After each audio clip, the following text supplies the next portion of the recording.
In the opening months of 2026, the streets of Iran once again became the stage for a familiar yet deeply unsettling drama. From Tehran to Mashhad, from Isfahan to Shiraz, crowds surged through avenues and alleyways, chanting, shouting, and demanding change. What began as protests over rising prices and collapsing wages quickly transformed into something far larger. These demonstrations were not just about inflation or fuel shortages. They reflected a profound rupture between the Iranian state and its people, a rupture shaped by decades of political repression, economic isolation, and unresolved historical tensions. As images of burning tires, mass arrests, and defiant crowds spread across global media, a darker question began to surface in Washington and beyond. Could this internal unrest ignite a direct confrontation between Iran and the United States? To understand why the protests of 2026 carry such dangerous implications, one must look beyond the present moment and into the deeper historical patterns that have shaped Iran's modern identity. Iran is not a nation unfamiliar with revolution. In 1979, a mass uprising overthrew the Shah and replaced a Western-backed monarchy with an Islamic republic built on resistance to foreign influence, particularly American power. That revolution did not simply change a government, it redefined Iran's relationship with the world. Since then, cycles of protest have emerged whenever economic pressure, political exclusion, and generational frustration converged.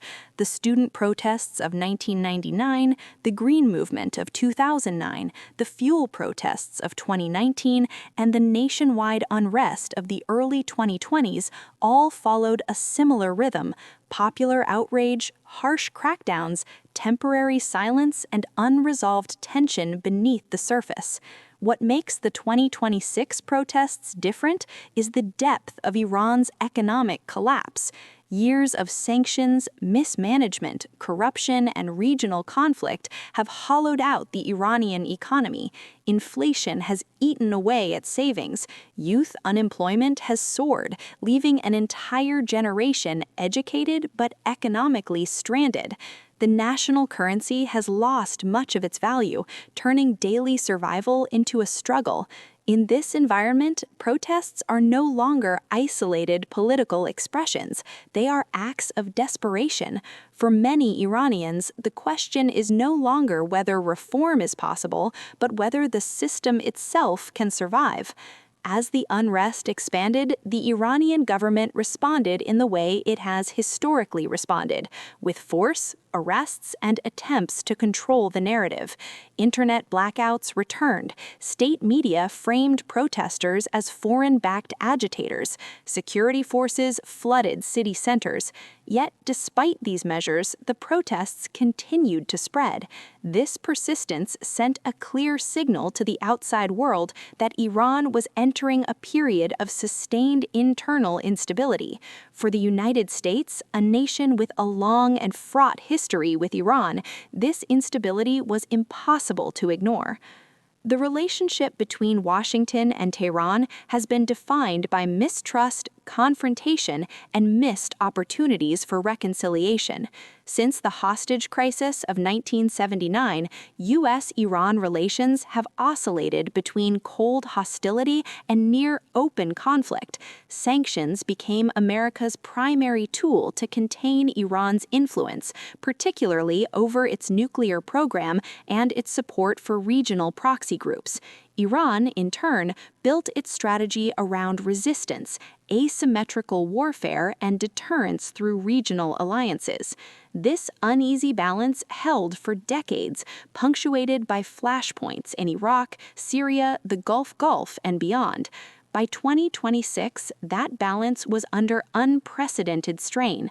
As protests intensified, U.S. policymakers faced a dilemma. On one hand, American leaders publicly expressed support for the Iranian people, framing the protests as a legitimate struggle for human rights and economic dignity. On the other hand, Iranian leadership interpreted such statements as a prelude to interference, regime change, or even military action. This mutual suspicion created a dangerous feedback loop. Every American statement was seen in Tehran as a threat. Every Iranian warning was viewed in Washington as escalation. The situation grew more volatile when Iranian officials openly warned that any U.S. intervention, direct or indirect, would be met with retaliation against American bases in the Middle East. These were not empty threats. Iran possesses a vast network of missiles, drones, and allied militias capable of striking U.S. forces across the region. From Iraq to the Gulf states, American military installations suddenly found themselves under renewed scrutiny. The United States responded cautiously, withdrawing some personnel while reinforcing defensive capabilities. This mixed signal of restraint and readiness only added to the uncertainty. History shows that wars rarely begin with formal declarations.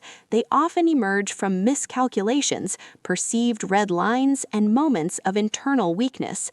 In this sense, Iran's 2026 protests represent a classic geopolitical risk scenario. A state under internal pressure may act more aggressively abroad to project strength and deter external threats. Conversely, external powers may see internal unrest as an opportunity to apply pressure or reshape the regional order. Both dynamics were visible as the crisis unfolded. Comparisons to past uprisings reveal how precarious the moment truly is. Unlike earlier protests, the 2026 movement cut across social classes, ethnic groups, and regions. It was not confined to urban elites or students. Workers, shopkeepers, women, and rural communities all participated. This breadth made it harder for the state to isolate or suppress the unrest. It also made foreign observers take notice. For U.S. strategists, the possibility of a weakened Iranian state raised questions about nuclear oversight, regional security, and the stability of global energy markets. Yet the path from protest to war is not inevitable. History also teaches that internal unrest can lead to reform, stagnation, or collapse without external conflict. The determining factor often lies in how leaders interpret threats and opportunities. In Washington, debates intensified over whether supporting Iranian protesters morally obligated the U.S. to take stronger action. Some lawmakers argued that Iran's internal crisis was proof that pressure was working and should be increased. Others warned that escalation could push Iran toward desperate measures, including accelerating its nuclear program or triggering regional conflict. In Tehran, the leadership faced its own internal debates. Hardliners viewed the protests as an existential threat orchestrated by foreign enemies. Reformists, where they still existed, saw them as a warning that the system needed change to survive. The outcome of this internal struggle would shape Iran's future far more than any foreign decision. But in moments of crisis, moderation often gives way to fear, and fear can lead to misjudgment. The question of whether these protests could ignite a U.S.-Iran war ultimately hinges on perception rather than intention. Neither side openly seeks a full-scale war. The costs would be enormous. The Middle East would be destabilized, global markets would be shaken, and civilian suffering would be immense. Yet, wars do not require desire. They require a chain of actions interpreted as threats. A single incident, a misread signal, or a proxy attack could push both sides past a point of no return. Civilizational history is filled with examples of internal decay leading to external conflict. Empires often turn outward when inward legitimacy erodes. This pattern has repeated from ancient times to the modern era. The protests of 2026 fit disturbingly well into this historical framework. A state struggling to maintain authority faces a powerful adversary with its own domestic pressures. The result is a volatile mix of insecurity, pride, and fear. As the world watches Iran's streets and Washington's statements, the deeper story is not just about protests or policy. It is about unresolved history, structural pressures, and the fragile balance between order and chaos. Whether this moment becomes another chapter in Iran's long history of unrest or the spark of a wider conflict depends on choices made in uncertainty, under pressure, and in the shadow of past mistakes. The protests of 2026 are more than a headline. They are a reminder that history is never finished, that geopolitical fault lines remain active beneath the surface, and that the distance between internal crisis and international war is often far shorter than it appears.